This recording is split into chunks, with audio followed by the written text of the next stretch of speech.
How are you all. आज हम revision कर रहे हैं दो टेंसों का। एक है पास्ट प्रेजेंट परफेक्ट और प्रेजेंट परफेक्ट कंटिन्यूअस। और यही दो टेंस पास्ट के लिए हैं, पास्ट परफेक्ट और पास्ट परफेक्ट कंटिन्यूअस, ताकि आप इन चारों टेंसों के बारे में अच्छे से समझ सकें। एक ओवरव्यू हम ले रहे हैं। तो without wasting time we are going to start today's video. सबसे पहले देखिए कि यहाँ पे लिखा है हैज़ हैव। हैज़ हैव में जैसे ही थर्ड फॉर्म लगेगी तो हमें पता चल जाता है कि ये प्रेजेंट का परफेक्ट है। और इसका हिंदी पता चलता है, ये जो बंदा है इसने ये क्रिया इसके ऊपर कर ली है, यानी कुछ भी इसने कर लिया। जैसे मैंने चाय बना ली, वे मुझसे मिले, मैंने उन्हें ग्वालियर भेज दिया, मेरी माँ ने खाना बना लिया, मेरे पापा ऑफिस चले गए, मेरे भाई ने मैच जीत लिया। तो ये काम खत्म कर लिए हैं इन लोगों ने ये। अब दूसरा है हैड के बाद थर्ड फॉर्म आता है, तो ये व्यक्ति ये क्रिया इसके ऊपर कर चुके थे। अब इतना अकेला बोलूं कि वह मैच जीत चुका था तो बड़ा मजा नहीं आ रहा। तो इसको एक्चुअली में क्या है, मैंने नीचे आपको समझाया है कि दो टेंसों का पेयर बनता है। एक तो हेड के साथ थर्ड फॉर्म और एक आता है सेकंड फॉर्म, और बीच में है ना कनेक्टर का यूज करते हैं। तो दो टेंसों को जोड़ के मीनिंग सही निकलेगा, इस तरह से हम यूज करेंगे। तो समझने वाली बात है, ये मैंने पहले भी समझा। बिफोर के बाद वाला जो क्लोज आएगा, वो सेकंड फॉर्म से आएगा, और बिफोर के पहले वाला जो क्लोज रहेगा वो हेड और थर्ड फॉर्म से रहेगा, और आफ्टर के साथ वाला जो क्लोज रहेगा वो हमेशा हेड के साथ थर्ड फॉर्म रहेगा। क्लोज का मतलब है भैया सब्जेक्ट, वर्ब और ऑब्जेक्ट, क्लियर है। और आफ्टर के पहले वाला रहेगा वो सेकंड फॉर्म रहेगा। लेकिन आप चाहो कि इस पोर्शन को मैं आगे लिखना है तो आगे लिख लो, फिर इस पोर्शन को जब उठा के इधर ले जाओगे ना तो कॉमा लगा के लिखना पड़ेगा। यदि आप इस वाले पोर्शन को इधर लेके जाना चाहते हो तो ले जा सकते हो, लेकिन फिर कॉमा लगा के लिखना पड़ेगा। अभी कॉमा क्यों नहीं लगा रखा यहाँ पे, क्योंकि कनेक्टर यूज किए जा रहे हैं, क्लियर है। हिंदी समझ लीजिए, ये व्यक्ति ये क्रिया इस पे कर चुका था, इस व्यक्ति के ये करने से पहले, और ये व्यक्ति ने ये क्रिया इस पे की थी, इस व्यक्ति के ये क्रिया इस पे कर लेने के बाद, क्लियर है। कुछ सेंटेंस भी बनाएंगे हम, लेकिन बाकी नेक्स्ट और देख लीजिए। पहले यहाँ पे हैज़ हैव में क्या लग रहा है, बीन, और यहाँ पे हैड में क्या लग रहा है, बीन। तो यहाँ पे भी आईएनजी है, यहाँ पे भी आईएनजी, यहाँ पे भी ऑब्जेक्ट है, यहाँ पे भी ऑब्जेक्ट है। सिंस फोर है, टाइम है। डिफरेंस इज ओनली दिस, यहाँ हैड आ रहा है, यहाँ पे हैज़ हैव आ रहा है, यहाँ पे हेड आ रहा है, यहाँ पे हैज़ हैव आ रहा है। तो क्या बताना चाह रहा हूँ कि हैज़ हैव के साथ जब बीन में आईएनजी लग के सिंस फोर से टाइम बताया जाएगा तो ये है प्रेजेंट परफेक्ट कंटिन्यूअस, और जब हेड से बताया जाएगा तो है पास्ट परफेक्ट कंटिन्यूअस।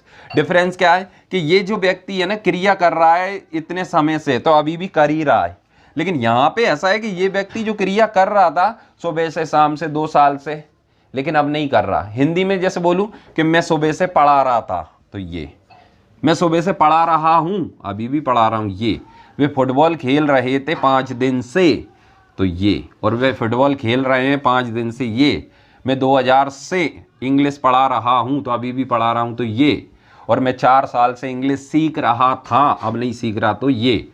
डिफरेंस समझ में आ रहा है। तो इसी चीज़ को समझाने के लिए आज मैंने फिर से वीडियो बनाया है। जैसे मैं बोलूँ कि भाई मैं खाना खा चुका था आपके आने से पहले, तो पास्ट परफेक्ट है। मैं खाना खा चुका हूँ, फीलिंग है, तो प्रेजेंट परफेक्ट है। मैं खाना खा रहा हूँ 5 मिनट से, तो अभी भी खा रहा हूँ, तो प्रेजेंट परफेक्ट कंटिन्यूअस है। और 15 मिनट से मैं खाना खा रहा था, या 15 मिनट से मैं तुम्हारा इंतजार कर रहा था, वे 10 साल से इंग्लिश सीख रही थी। तो ये काम चल रहे थे इन लोगों के, लेकिन अब तो नहीं चल रहे ना। तो चल रहे थे, अब नहीं चल रहे, तो प्रेजेंट परफेक्ट कंटिन्यूअस। तो इस पे आपको भरकम प्रयास करना है, अच्छे से प्रैक्टिस करना है, तो आपको क्लीन बोल्ड हो जाएगा। कुछ सेंटेंस बनाए हैं मैंने, देख लीजिए। आपसे पूछूंगा, आप बताइए मेरे को सेकंडों में, हिंदी में पढ़ के सुना रहा हूं आपके लिए। She had done it before he came, बताइए क्या मतलब है। She had done it before he came, check कीजिए आपने क्या बनाया। वह यह कर चुकी थी उसके आने से पहले, उसके आने से पहले वह यह कर चुकी थी। या she had taken food before he came, उसके आने से पहले वह खाना खा चुकी थी। Sorry. What have you been doing since morning, सुबह से क्या कर रहे थे, मैंने ही बता दिया यार। सॉरी सुबह से क्या कर रहे हो, हैव है ना, तो क्या कर रहे हो सुबह से, तो अभी भी कर ही रहा है, तब हम पूछते हैं भैया क्या कर रहे हो सुबह से। और अब हमारे सामने आके खड़ा हो गया और सुबह से तो कुछ कर रहा था, तब हम क्या पूछेंगे, क्या कर रहे थे यार सुबह से, अभी तो नहीं कर रहा, अभी तो सामने खड़ा है, तब यहाँ पे हैड लगा देना भैया। नहीं तो आप हैव लगा के बोलोगे तो मीनिंग हो जाएगा अभी भी कर रहे हो, कहाँ कर रहा हूँ, अब तो मैं तेरे सामने खड़ा हूँ। तो हम इंग्लिश में क्या होता है, इंग्लिश में क्या होता है कि हम कुछ बोलना चाहते हैं और बोल कुछ देते हैं, तो उस समय पे दिक्कत हो जाती है। तो you need to understand this, तो इसको आप समझने की कोशिश, इसीलिए इतना मेहनत कर रहा हूं मैं ताकि एक एक चीज को आपको अच्छे से समझा सकूं। नेक्स्ट देखिए, why had you gone before I came, before I came मेरे आने से पहले, वाई हैड यू गॉन तुम क्यों चले गए थे, मेरे आने से पहले आप क्यों चले गए थे भैया। नेक्स्ट देखिए, who had given you food, who had given you food आपको खाना किसने दिया था, बिफोर आई गेव परमिशन मेरे अनुमति देने से पहले आपको खाना किसने दिया, कौन आपको खाना दे चुका था, like that. Who has been singing since evening शाम से कौन गाना गा रहा है, गाना नहीं लिखा है बस गा रहा है, कौन गा रहा है शाम से, तो अभी भी गा ही रहा है, तो हम उस व्यक्ति का नाम पूछ रहे हैं। अभी कोई नहीं गा रहा लेकिन शाम से गा रहा था कोई, अब आवाज नहीं आ रही, तो हम बोलेंगे who had been singing since evening. समझ रहे हैं, तो समझने का कोशिश करना है, टाइम लगेगा, नो प्रॉब्लम एट ऑल, कोई दिक्कत नहीं है, लगने दो टाइम, लेकिन चीज़ें सही से जमना चाहिए, समझ में आना चाहिए, ठीक है। अब एक जो नेक्स्ट वीडियो रहने वाला है ना, वो अभी तक जितना मैंने पढ़ाया उसका शानदार प्रैक्टिस करेंगे 10-12 मिनट में, ठीक है। तो आज का वीडियो हम यहीं पे समाप्त कर देते हैं। Thank you, have a nice day.